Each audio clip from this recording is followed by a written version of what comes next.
Daily. Taste the Daily.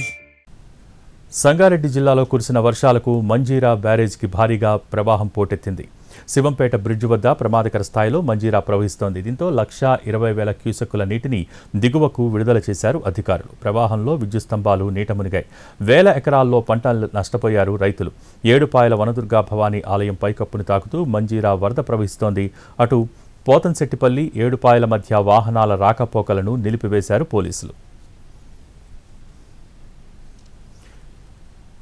Medak జిల్లాలో మంజీరా వరదలకు సంబంధించి మరింత సమాచారం మా ప్రతినిధి శ్రీనివాస్ అందిస్తారు.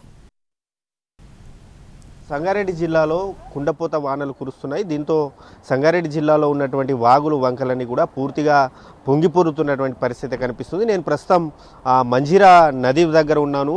శివంపేట బ్రిడ్జ్ వద్ద మనం విజువల్స్లో చూసుకోవచ్చు. మొదటిసారి ఈ వర్షాకాలం సీజన్లో మంజీరా నది మొదటిసారి మహోగ్ర రూపం దాల్చింది. దిగువన ఉన్నటువంటి మంజీరా బ్యారేజ్ సింగూరు ప్రాజెక్టు నుంచి భారీగా వరద వస్తుండడంతో మాత్రం మంజీరా నదికి వరద పోటెత్తింది. సుమారు 90,000 క్యూసెక్ల వరద నీరైతే మంజీరా నదిలో నుంచి వెళ్తున్నటువంటి పరిస్థితి అయితే ఉంది. సింగూరు ప్రాజెక్టుకి ఎగువన కర్ణాటక, మహారాష్ట్ర, అదేవిధంగా జహీరాబాద్ ప్రాంతాల్లో కురుస్తున్నటువంటి భారీ వర్షాలతో సింగూరు ప్రాజెక్టుకు 90,000 క్యూసెక్ల వరద వస్తుంది. దీంతో ఆ 90,000 క్యూసెక్ల వరదను 10 గేట్ల ద్వారా సింగూరు ప్రాజెక్టుకు మొత్తం 17 గేట్లు ఉంటే అందులో 10 గేట్లు ఎత్తి నీటిని అయితే దిగువకు విడుదల చేస్తున్నారు. సింగూరు ప్రాజెక్టు పూర్తిస్థాయి నీటి సామర్థ్యం 29.917 టీఎంసీలు ఉండగా ప్రస్తుతం అయితే సింగూరు ప్రాజెక్టులో 18 టీఎంసీల నీరైతే నీటి నిల్వ ఉంది. అయితే ఆ సింగూరు ప్రాజెక్టులో ఉన్న 10 గేట్లు ఎత్తి నీటిని విడుదల చేయడంతో మాత్రం దిగువన ఉన్నటువంటి మంజీరా బ్యారేజ్కి వరద పోటెత్తింది. మంజీరా బ్యారేజ్ అంతా కూడా నిండుకుండను తలపిస్తుండడంతో మంజీరా బ్యారేజ్కి సంబంధించి కూడా 10 గేట్లు ఎత్తి మాత్రం ఈ నీటిని దిగువకు విడుదల చేస్తున్నారు. దీంతో మంజీరా నది మాత్రం మహోగ్ర రూపం దాల్చింది. సుమారు 1/2 కిలోమీటర్ మేర ఆ నదంతా కూడా వెడల్పుగా పొంగిపోతున్నటువంటి పరిస్థితి ఉంది. దీంతో మనం విజువల్స్లో చూసుకోవచ్చు. విద్యుత్ స్తంభాలన్నీ కూడా పూర్తిగా నీట మునిగాయి. దీంతో ముందుగానే ఈ స్థాయి వరద వస్తుందని చెప్పి గ్రహించినటువంటి అధికారులు మాత్రం విద్యుత్ సరఫరా నిలిపివేయడంతో మాత్రం పెద్ద ప్రమాదమే తప్పింది. పూర్తిగా విద్యుత్ స్తంభాలన్నీ కూడా నీట మునిగాయి. 1/2 కిలోమీటర్ మేర మంజీరా నది మౌగ్ర రూపం దాల్చుంది.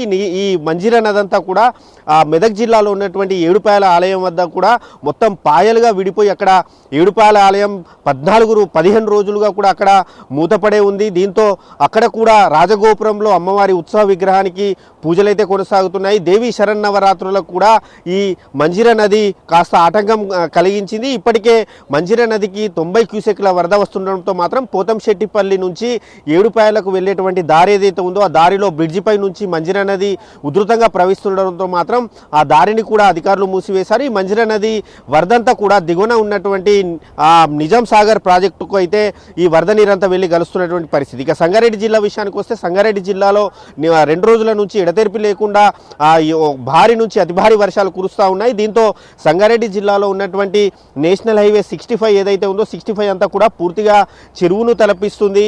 నందికంది వద్ద నాక్సాన్పల్లి వద్ద ఉన్నటువంటి హైవే ఏదైతే ఉందో ఆ హైవే దగ్గర మొత్తం రోడ్డుపై అర్ధరాత్రి భారీ వర్షం రావడంతో నాక్సాన్పల్లి దగ్గర ఉన్నటువంటి పెద్దవాగు ఏదైతే ఉందో ఆ పెద్దవాగు అంతా కూడా ఉధృతంగా ప్రవహించి వరద నీరంతా కూడా రోడ్డుపై చేరడంతో వాహనాల రాకపోకలకు తీవ్ర అంతరాయం ఏర్పడింది. దీంతో కొన్ని గంటల పాటు కూడా రాకపోకలు నిలిచిపోయాయి. దీంతో జిల్లా ఎస్పీ పరితోష్ పంకజ్ అక్కడికి వెళ్ళి స్వయంగా పరిస్థితిని సమీక్షించి ఆ వరద నీటిని వేరే రూటు గండిగొట్టడంతో మాత్రం కాస్త వరద తగ్గింది. దీంతో ప్రస్తుతానికైతే అక్కడ రాకపోకలు కొనసాగుతున్నాయి. అదేవిధంగా కొండాపూర్ మండలం సైదాపూర్ తండా వద్ద మొత్తం వికారాబాద్లో కురిసినటువంటి భారీ వర్షాలకు అక్కడ ఉన్నటువంటి బర్రెలక్క వాగు ఏదైతే ఉందో బర్రెలక్క వాగు ఉధృతికి అక్కడ ఉన్నటువంటి రోడ్డు అంతా కూడా పూర్తిగా కొట్టుకుపోయింది. దీంతో సంగారెడ్డి జిల్లా నుంచి వికారాబాద్ జిల్లా మోమిన్పేట వైపు వెళ్లే రాకపోకలు అయితే నిలిచిపోయాయి. ఇక ఇస్నాపూర్ వద్ద కూడా నిన్నటి నుంచి కూడా వాహనదారులు తీవ్ర ఇబ్బందులు పడుతున్నారు. నిన్నటి నుంచి కురుస్తున్నటువంటి వర్షానికి ఆ వర్షం అంతా కూడా డ్రైనేజ్ సిస్టమ్ సరిగా లేకపోవడంతో ఆ నీరంతా కూడా రోడ్డుపైనే నిలిచిపోవడంతో మాత్రం పోలీసులు కూడా ఆ నీటిని దారి మళ్లించడానికి మాత్రం నానా తంటాలు పడుతున్నటువంటి పరిస్థితి ఉంది. మరోవైపు సంగారెడ్డి జిల్లాకు ఈరోజు రెడ్ అలర్ట్ జారీ చేయడంతో మాత్రం అధికారులు ఎప్పటికప్పుడు పరిస్థితిని పర్యవేక్షిస్తున్నారు. అదేవిధంగా సంగారెడ్డి జిల్లాలో కంట్రోల్ రూమ్ కూడా ఏర్పాటు చేశారు. ఎటువంటి అపత్కార పరిస్థితుల్లోనైనా ఫోన్ నెంబర్కు కాంటాక్ట్ చేస్తే కనుక ఖచ్చితంగా రెస్క్యూ టీమ్స్ అన్ని కూడా వారిని రెస్క్యూ చేస్తాయని చెప్పి జిల్లా కలెక్టర్ ప్రావీణ్య ప్రకటించారు. మొత్తంగా చూసుకుంటే మాత్రం సంగారెడ్డి జిల్లాలో కురుస్తున్నటువంటి భారీ వర్షాలకు మాత్రం వాగులు వంకలన్నీ కూడా పూర్తిగా పొంగిపొర్లుతా ఉన్నటువంటి పరిస్థితి మనకు కనిపిస్తుంది. మరోవైపు మంజీరా నది మౌగ్ర రూపం దాలుస్తుండడంతో మాత్రం ఇంకా వరద పెరిగే అవకాశం ఉంది. ఎగువ ప్రాంతాల్లో మహారాష్ట్ర, కర్ణాటకలో అతి భారీ వర్షాలు కురుస్తుండడంతో మాత్రం సుమారు 1,00,000 క్యూసెక్కుల వరద కూడా వస్తుందని చెప్పి మాత్రం అధికారులు అంచనా వేస్తున్నారు. 1,00,000 క్యూసెక్కుల వరద వస్తే మాత్రం ఇప్పటికే ఏడుపాయల ఆలయం వద్ద మాత్రం